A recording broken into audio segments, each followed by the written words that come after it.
handphone, ya, HP, ya. sama handphone, HP, Nokia, Samsung. Astagfirullah. Lucu juga Ustaz ini. Ya. Nah, lebih banyak sekarang kita lihat anak-anak sekarang lebih cenderung kepada itu. Bismillahirrahmanirrahim. Assalamualaikum warahmatullahi wabarakatuh. Waalaikumsalam warahmatullahi wabarakatuh. Alhamdulillah wassalatu ala rasulillah wa ala alihi wa ashabihi wa man tabi'ahum bi ihsanin ila yaumiddin. Para kaum muslimin, para kaum muslimat, para jamaah di Gema Ramadan Penyuluh Agama Islam Kecamatan Baulan ini di hari yang ke-17 di bulan Ramadan ini. Alhamdulillah Gema Ramadan Penyuluh Agama Islam selalu hadir untuk menemani para jamaah, para kaum muslimin, tentunya dalam sajian-sajian keagamaan agar lebih bermakna literasi keagamaan kita, agar lebih khusyuk, agar lebih mengerti, dan mudah-mudahan manfaat dan barokah. Amin ya rabbal alamin. Selawat dan salam kita aturkan kepada Nabiullah Muhammad SAW, kepada para sahabat, dan mudah-mudahan kita semuanya yang hadir dimanapun Anda, mudah-mudahan kita mendapatkan cinta dari Nabi SAW. Amin ya rabbal alamin. Nah, para kaum muslimin yang dimuliakan oleh Allah, kali ini kita akan bincang-bincang, ngobrol-ngobrol santai di Gema Ramadan Penyuluh Agama Islam ini. Ya, masih bersama saya, di samping saya ini saya perkenalkan, beliau adalah Ustadz Zulkifli. Lalu sudah saya publikasikan, saya sampaikan, masih beliau ini. Alhamdulillah dekat dengan beliau ini nampak kesolehannya, keilmuannya, masya Allah. Alhamdulillah ini ada waktu untuk bincang-bincang bersama kita. Jadi saya sapa beliau dulu. Bagaimana kabar Ustaz? Assalamualaikum Ustaz. Sehat Ustaz? Alhamdulillah. Jadi para sahabat, tema kita akan ngobrol-ngobrol tentang hikmah dari diturunkan Al-Quran, apalagi tadi malam tepatnya pada tanggal 17 di bulan Ramadan itu kan peristiwa yang bersejarah, yaitu nuzulul Quran. Kita akan ngobrol-ngobrol nih dengan Ustadz Zulkifli ini. Beliau ini adalah salah satu Ustadz pengasuh di pesantren Da'watun Nubuwah yang di Dapala. Baik para sahabat yang dimuliakan oleh Allah Subhanahu wa taala, kita akan ngobrol Ustadz Zulkifli. Ini peristiwa apa yang bisa kita ambil Ustaz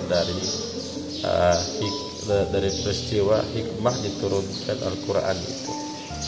Kan pertama secara langsung, kemudian dari Baitul Izzah langsung ke bumi berangsur-angsur kan Ustaz selama 23 tahun.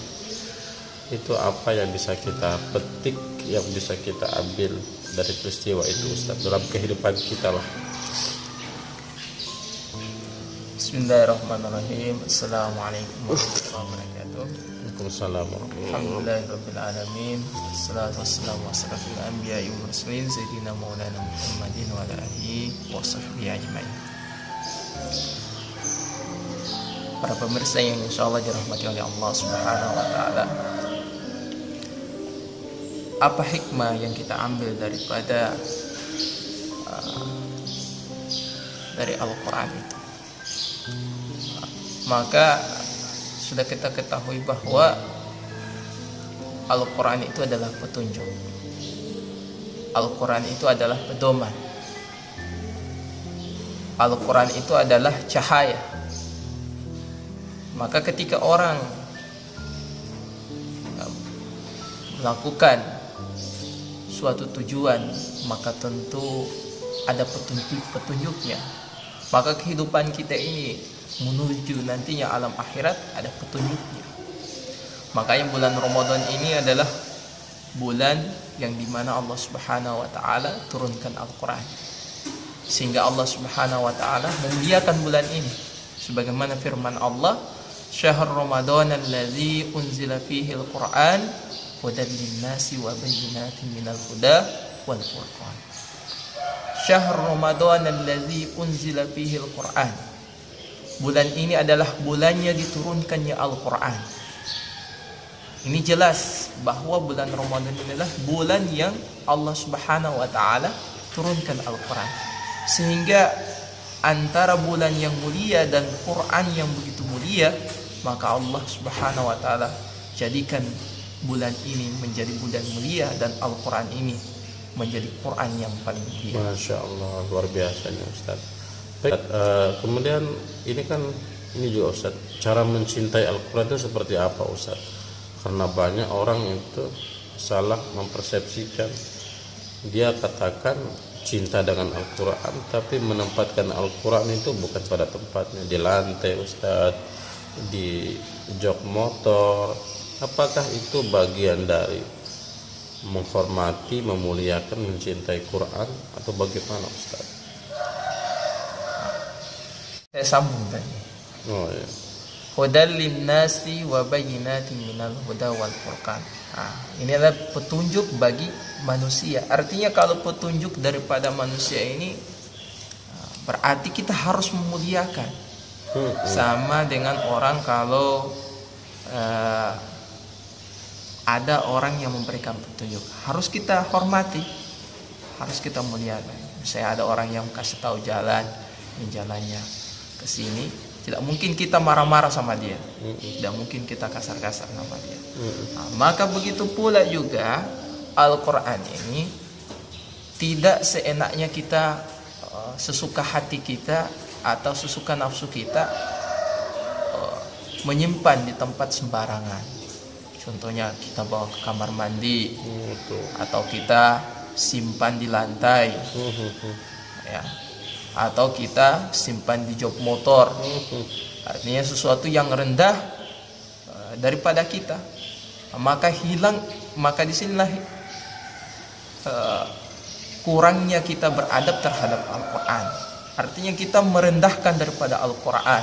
Padahal Al-Quran itu yarfa'illahu allazina amanu minkum, yaitu mengangkat derajat seorang beriman, diangkat derajatnya. Masya Allah. Baik para sahabat, para ikhwah yang dimuliakan oleh Allah, jadi amat sangat jelas ini. Jadi dari peristiwa sejarah turunnya Al-Quran, yang seperti beliau sampaikan, Al-Quran itu Allah turunkan tidak lain tujuannya adalah sebagai garis petunjuk untuk kita. Dan di mana hudal linnas itu adalah merupakan kita diperintahkan bukan hanya dibaca, tapi memuliakan Al-Quran. Dari segi meletakkannya, menaruhkan, itu bagian dari petunjuk saja, bagian dari petunjuk. Masya Allah. Barakallah Ustaz, barakallah fikum Ustaz. Nah ini Ustaz, mungkin terakhir ini Ustaz, sebenarnya apa yang menjadi perbedaan Ustadz orang-orang dulu dengan orang-orang sekarang itu dalam konteks dia belajar Al-Quran? Kalau dulu kita Ustadz sebakatnya mengaji, itu kalau tidak mengaji, itu kalau tidak tahu mengaji malu kita Ustadz. Tapi sekarang anak-anak zaman sekarang merasa biasa-biasa saja kalau tidak mengaji Ustadz. Itu bagaimana itu? Perbedaannya di mana? Apa masalahnya begitu kalau berdasarkan pengalaman lah? Kalau kita melihat ya, saat sekarang ini ya, banyak pengaruh-pengaruh ya, utama dunia maya, ya. handphone ya, HP ya. sama handphone, HP, Nokia, Samsung. Astagfirullah, lucu juga Ustaz ini. Ya. Nah, lebih banyak sekarang kita lihat anak-anak sekarang lebih cenderung kepada itu, sehingga mereka jauh daripada Al-Quran. Dibandingkan umat-umat terdahulu. Kalau Ustaz dulu bagaimana waktu masih kecil? Kalau waktu saya dulu, waktu saya masih kecil itu handphone itu suatu yang langka. Bahkan tidak ada. Dulu tidak mengenal namanya handphone, apalagi telepon. Ya, HP juga tidak kenal. Cuma taunya saja permainan dulu itu. Nah, itu saja yang ditahu. Ya, seperti mainan gambar ya, mainan goro, mainan logo dan lain sebagainya yang memang itu yang tidak membuat kecanduan gitu, membuat kita kecanduan. Ya, suasana waktu masa kecil itu dengan perbedaannya kita waktu dulu dengan sekarang sangat beda jauh sekali. Kalau sekarang anak-anak lebih cenderung kepada handphone, habis waktunya mereka di handphone, dan handphone ini sangat luar biasa pengaruhnya karena berdampak negatif kepada anak-anak. Kalau kita tidak betul-betul dari orang tua tidak mengawasi anak-anak ini dengan sebaik-baiknya, berdampak negatif. Berarti harus menggunakan media sosial itu dengan bijak, seperti dialog seperti ini di video. Kita buatkan handphone ini sebagai media untuk dakwah, media untuk kebaikan. Tapi kalau anak-anak kita awasi mereka, atau kita paling tidak sebagai orang tua janganlah, ya, artinya kita jangan dulu memberikan handphone kepada anak-anak kita agar mereka tidak kecanduan dengan handphone tersebut. Bagaimana kita arahkan anak-anak kita kepada hal-hal yang positif, seperti mereka membaca Al-Quran atau suruh mengaji mereka. Ini juga Ustaz terkait masalah suruh mengaji ini. Ini kebanyakan sekarang orang-orang tua ini Ustaz terlalu merendahkan dengan guru mengaji untuk dimintakan naik sekitar 10.000, orang tua marah dan bilang usah ngaji di situ mahal ini sebenarnya berpengaruh tidak dengan keberkahan bagi si anak, yang dimana anak itu benar-benar ingin belajar mengaji, tapi di satu sisi orang tuanya perhitungan masalah itu sangat berpengaruh, ya, sangat berpengaruh karena kita menyuruh anak kita pada kebaikan, maka dari orang tua harus ada pengorbanan. Tidak saja kepada anak-anak kita suruh mereka untuk belajar, tapi tanpa ada pengorbanan daripada orang tua. Artinya kalau kita suruh anak-anak kita untuk mengaji dan kemudian tempat itu membayar, maka apa usaha orang tua? Usaha yang pertama dia menyuruh untuk anaknya, kemudian usaha yang kedua bagaimana membayar daripada anak itu. Untuk apa yang membayar? Daripada untuk memberikan daripada keberkahan terhadap anak yang ketika dia belajar Al-Quran, maka insya Allah dengan itu Allah akan berikan kemudahan. Sebab di pondok itu atau di pesantren, contohnya di tempat saya, Nopi pondok pesantren Ad-Da'watul Nubuwah, itu di sana anak-anak berbayar, ya, mereka bayar, orang tuanya bayar, karena pakai uang Ustaz. Ya pakai uang lah, nggak mungkin pakai daun. Ya, jadi di sana itu mereka bayar. Ya, untuk tiap bulan, untuk mensuplai daripada makanannya setiap hari. Untuk apa itu? Untuk memenuhi daripada anak tersebut, supaya orang tua itu paham, ya, mengerti, ya, bahwa disitulah wujud daripada pengorbanan daripada orang tua untuk si anak. Jadi kadang ini anak dimasukkan ke pesantren tapi tidak dipeduli lagi sama orang tuanya. Sudah semuanya dilepas, diserahkan.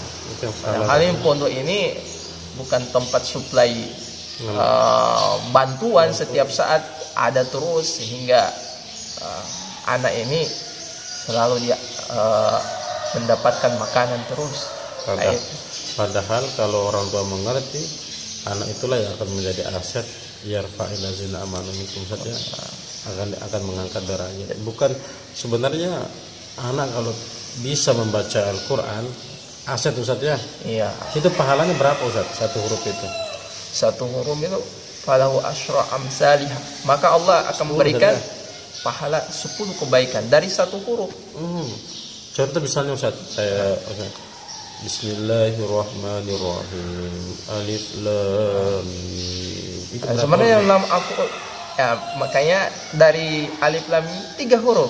3 huruf. 3 huruf. Berarti La aqulu alif lam mim harfun, walakin alif harfun, mim harfun, wa mim harfun. Berarti 30 huruf Ustaz ya? Iya. Baik Ustaz, alhamdulillah sudah banyak ilmu yang kita bincangkan pada kesempatan kali ini. Mudah-mudahan kita dapat memberikan hal-hal yang bermanfaat, edukasi terkait tentang keagamaan. Jadi Ustaz, sedikit lagi Ustaz, sebagai kesimpulan Ustaz tentang bagaimana mencintai Al-Quran atau keutamaan Al-Quran Ustaz bagi diri kita. Pendek Ustaz. Ya. Kita ambil hikmah daripada Al-Quran ini, bagaimana Al-Quran ini kita jadikan betul-betul pedoman dalam kehidupan kita, pegangan dalam kehidupan kita.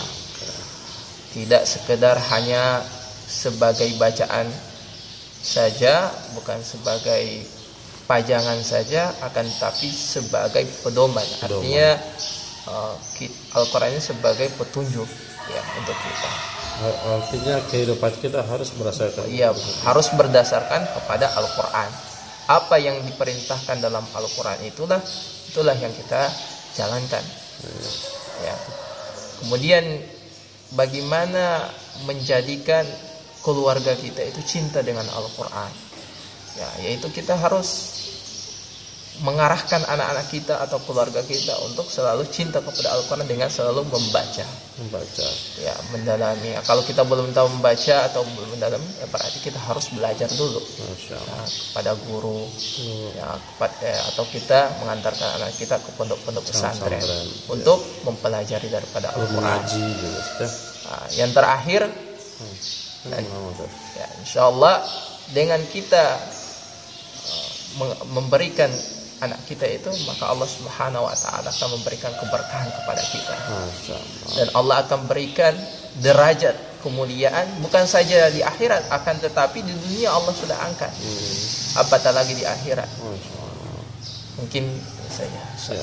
Baik para jamaah yang dirahmati oleh Allah. Alhamdulillah, bincang-bincang ngobrol-ngobrol kita di Gemar Ramadan Penyuluh Agama Islam bersama Ustadz Zul Kifli. Beliau adalah Ustadz di pesantren Dakwatul Nubuwah. Terima kasih Ustadz atas kesempatannya. Mudah-mudahan ilmunya dapat bermanfaat dan bisa diamalkan. Mudah-mudahan para sahabat diberikan kesehatan oleh Allah. Jangan lupa di like dan di subscribe tentunya di video channel Muhammad Solehan. Terima kasih. Saya akhiri, wabillahi taufiq wal hidayah. Assalamualaikum warahmatullahi wabarakatuh.